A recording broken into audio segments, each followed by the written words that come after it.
Greetings and welcome back to Room 303 and our chats with Emily, as we are calling our readings through the poetry of Emily Dickinson within the Johnson edition. We turn now to poem 495, It's Thoughts and Just One Heart.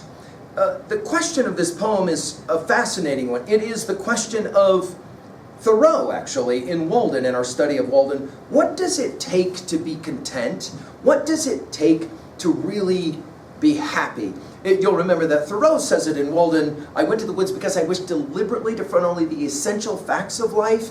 That idea of what are the essential facts? We've given full lectures of Walden in its entirety at LearnStrong.net. Speaking of LearnStrong.net, our assumption is that you've been following our stuff there. Chats with Emily is our playlist. I'm hopeful that you worked through our set of introductory comments in the preceding 494 poems. We just finished with 494, Going to Him, Happy Letter. Now, in many ways, we're not going to be surprised when we take a look at this poem, because it's going to remind us of earlier poems, especially her quality of listing. In that regards, it not only reminds us of Thoreau, but it will remind us of Walt Whitman. We've given full lectures on all the poems of Whitman's Leaves of Grass, the Deathbed Edition. We call that series, you'll recall, Talks with Walt. Here, Chats with Emily, similar in that the listing that will happen in this poem, all of the potential things that could be a distraction towards contentment, or maybe not towards contentment. I want you to as well pay attention to the use of the dashes here to give this poem, much like the previous poem of 494, a certain kind of breathlessness to it.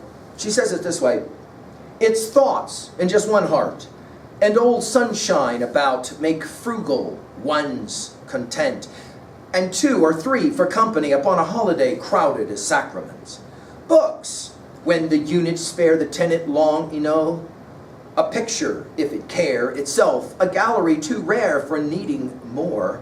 Flowers to keep the eyes from going awkward when it snows. A bird, if they prefer, though winter fires sing clear as plover to our ear. A landscape not so great to suffocate the eye. A hill, perhaps the profile of a mill turned by the wind, though such are luxuries. It's thoughts and just 2 heart, and heaven about at least a counterfeit we would not have correct. And immortality can be almost, not quite, content. Now, this is a classic example of how Emily loves to play the game of syntax, word order, and the like to make points.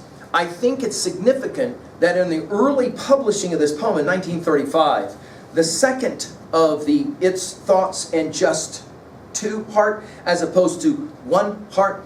Some have argued that Emily meant to have 1 heart for both lines. Others have said, no, that's the whole point of this poem. This is a poem about love. This is a poem about what we distract ourselves with when we don't have the person in our life that we long for. And it all begins with thoughts, right? And it, of course, will be repeated. Just 1 heart. Notice we'll go from 1 heart to line 3 ones, and then, of course, later to 2. Just 1 heart and old sunshine. In other words, you've seen the sunrise how many times? You've seen the sun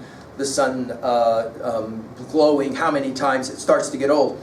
Notice all of the distractions of this poem. We'll go from sunshine to books, to pictures, to flowers, to birds, to landscapes, to hills, to mills, and then finally the recognition.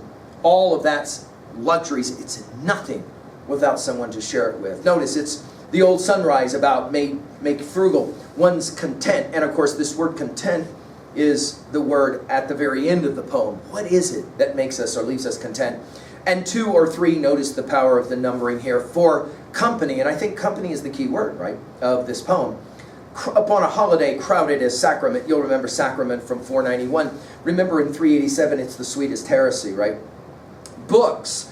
Again, all the dashes. When the units spare the tenant long enough, for short, right? A picture, if it care. Again, more distractions. I can distract myself with sunshine. I can distract myself with books. I can distract myself with pictures. Notice, if it care itself, a gallery too rare for needing more. You can sit and look at the picture. Flowers, to keep the eyes from going awkward, right? Thinking about other things when it snows, maybe.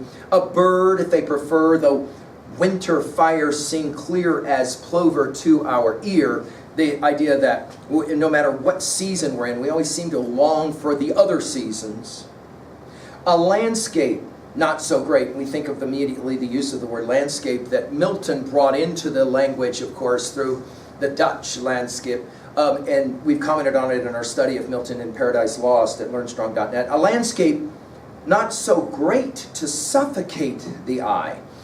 In other words, it doesn't just completely overwhelm you. A hill, and then her use of the word perhaps twice here. Perhaps, perhaps, when we get to poem 696, she'll call it acres of perhaps. The profile of a mill, to of course rhyme with hill, turned by the wind. And then all of a sudden she'll say, all of these things that I can look at, all these things that I can think about or see in my mind's eye, though such are luxuries, notice italicized. And then we're back to it, it's thoughts. And just two heart. The folks who published this poem in 1935, they wanted to amend it to one heart. And yet I think the point that she's making here is two heart, but then she doesn't make it plural, notice. And heaven, key, right? About at least a counterfeit. That is to say, being together is enough heaven, right? I don't need all this other stuff if I can just have someone to be with from 1 to 2 hearts, in other words. We would not have correct. And immortality can be almost, we're back to perhaps, not quite, she repeats herself, content. What is the point that she's making in this remarkable poem? I think her argument is that true contentment doesn't come with distractions. It comes from true love. And that is actually what true heaven is for Emily. Not the luxuries, but rather the simplicities of love. To be, the breathless quality of this poem is quite remarkable with all the dashes. At 3A, I can't help but think of Boccaccio's Federico's Falcon, what we in 303 affectionately call Jack the Bird. You can run that story to ground at learnstrong.net. The challenge to find true love, the willingness to sacrifice anything and everything to get the one thing that you want. I think, Emily, there's some sense of that in this poem. And finally, in 3B, do you think that love is actually more important than the distractions or the luxuries of life, so that we're not like T.S. Eliot and Bert Norton, distracted from distraction by distraction? Thank you.